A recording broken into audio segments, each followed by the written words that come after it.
And let's be clear here, questions need to be asked of Sir Stephen Timms, also the other MPs who attended this Muslim Council of Britain event, including the odious Naz Shah, the MP who you remember said that Israel should be removed from the Middle East, and who also liked and retweeted a tweet saying that the victims of the rape gangs should shut their mouths. That's the actual words, for the sake of diversity. She was given an award at this Muslim Council of Britain meeting. Was she?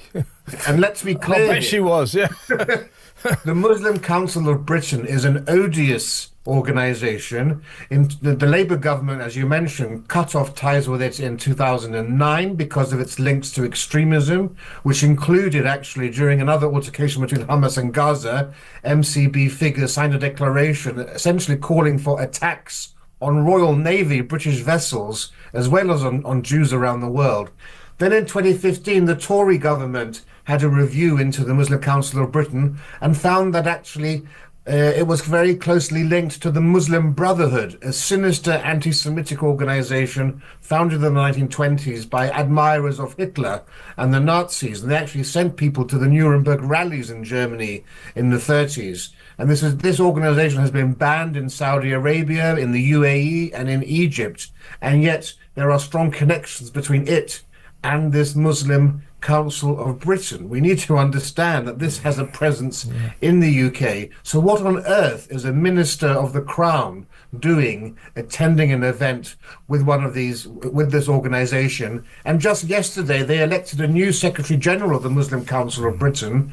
This chap has said that children should be Muslim first and rather than British first. He said Muslims shouldn't go to New Year's celebrations because they're anti-Muslim, and he's essentially and his rival has admired the Iranian Revolution and the Ayatollahs. You know, this and so this is what we're dealing with. And I don't know whether he's naive because Sir Stephen Timms in 2010 was stabbed. Yeah. By an macheted almost to death. Indeed. Yeah, so maybe he's just—I don't know. Maybe he's, his heart's in the right place and he's being naive. That's the best we can hope for. Yeah, I mean, this government, the Labour Party, and I've got to stress this.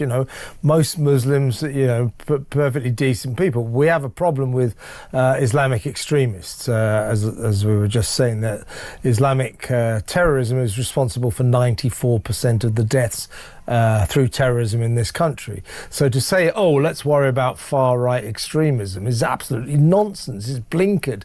The thing we have to worry about is Islamic terrorism, but this government has a policy of appeasement towards Islamic extremists. There's no doubt about it. Why on earth will the government, neither the government nor the police nor the authorities, admit that just maybe this little piece of filth, Axel Rudakubana, the awful person who murdered those poor kids in Southport, the fact he's found with enough ricin poison to murder or to kill thousands of people. He's got an Al-Qaeda training manual written by an Islamic extremist.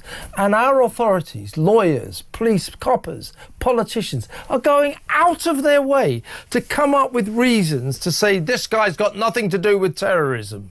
Now, I'll accept, he's not a fully fledged member of Al-Qaeda or ISIS or something like that. But to just dismiss any suggestion of terrorism is just mad. It's insane. It is sticking our head in the sand like ostriches. And as you said, Rafe, it's dangerous. Yeah, I mean, obviously, what he did was an act of terrorism. Now, I'm going to take slight issue here because I'm not sure that we actually can say clearly that there was an ideological motivation. Yeah, but Rafe, do we need a crystal clear ideological element to it? You don't really, do you? No, you don't. If you're terrorizing a population, then you are a terrorist, right? The clue is in the name. But, Islamic extremism and Islamic terrorism is the greatest threat we face in terms of terrorism.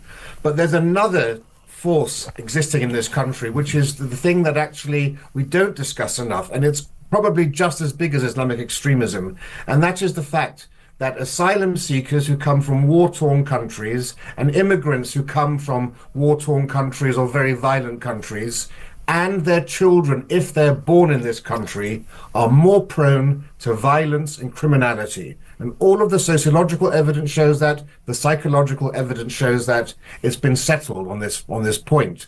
And nobody in the media and in government is brave enough to discuss this very fact. So you don't actually necessarily need the ideology there. We know with Axel Rudakubana, he was obsessed by the Rwandan genocide. Now, that wasn't a Muslim genocide, the Rwandan genocide. No. And he was obsessed with the Mau Mau in Kenya.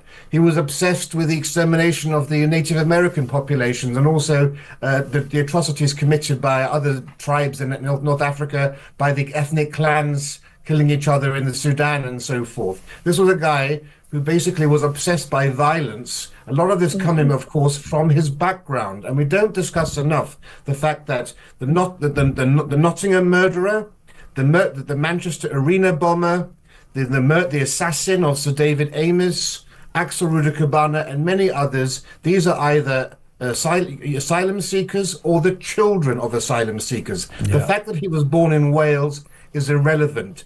And what we got from the government was any attempt to link those murders of those poor girls in Southport to the asylum system. That was misinformation, we were told. And that's how they could discredit all those protests. It wasn't misinformation. No.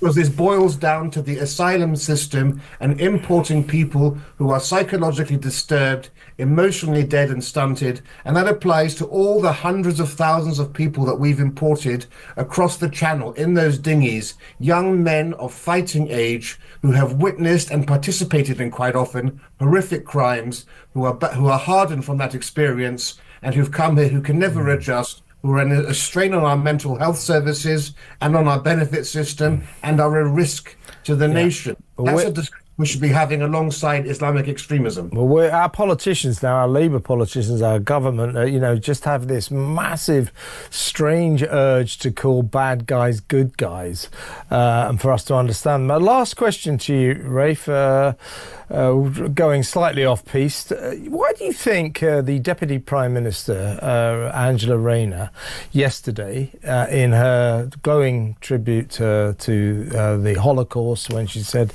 she was lighting a candle for all those millions of people who were murdered in the Nazi Holocaust, the horror of it, blah, blah, blah, all the people who lost their lives. What do you think in that tweet, very evocative of her lighting a candle, brought a tear to my eye, actually. Why do you think she didn't ever use the word Jews or Jewish? Well, I think we know full well, because she wrote that tweet not thinking about the Jews. She wrote that tweet thinking about Muslim voters and thinking about left-wing supporters of the Labour Party. That's what's so sickening about this whole episode. The Jews are increasingly being erased from the Holocaust. March the 25th is the annual day to remember the transatlantic slave trade. Now, imagine someone putting out a tweet like that and not having the word Africans anywhere in it, right?